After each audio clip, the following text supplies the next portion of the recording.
It's about time somebody exposes this fake history they've been teaching us for years and years in school. Let's start with this American hero, Christopher Columbus. Matter of fact, let's take it way back. It actually starts with this guy, King Ferdinand, who was the king of Aragon in 1479. He married Queen Isabella, who was the Queen of Castile. Now this led to the unification of Spain in 1469. Now Columbus was an entrepreneur trying to find a way to get to Asia from Europe. Instead of going east over land, he wanted to go west. Everybody looked at Columbus like a dummy because everyone believed the earth was flat.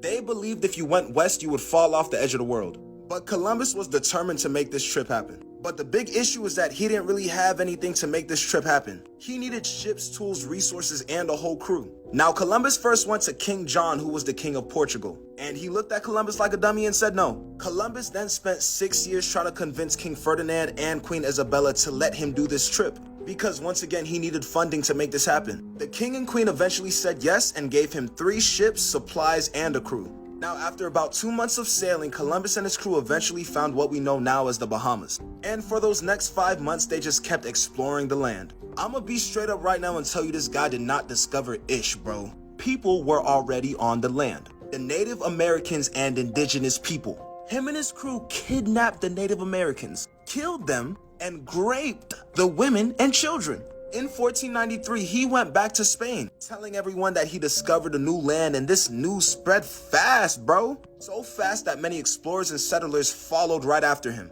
He made sure to tell his people that the Native Americans had no weapons, were full of fear, and easy to be controlled. He knew Spain could easily conquer these people. He also proposed to use Christianity to get the remaining natives on board to love the king and the queen and all their people. I'm gonna say about 90% of the indigenous and native people that were there were killed, bro. The purpose of Columbus's trip was to find a new way to Asia. Yet he found a whole new place and conquered it, bro. After being conquered, the remaining of them were tortured for not bringing them enough gold. Young native girls at just the age of 9 were sold into sexual slavery. Columbus even provided you-know-what slaves to his men. Over 3 million natives died from war, slavery, and who knows what else. A lot of history is a lie. History is just his story told from the side of the winners, the conquerors. It makes me happy seeing a lot of states change Columbus Day to Indigenous Peoples Day, because this guy was not a hero. And that's just a little bit of tea. If y'all want a part 2, make sure you like, follow, and save this video.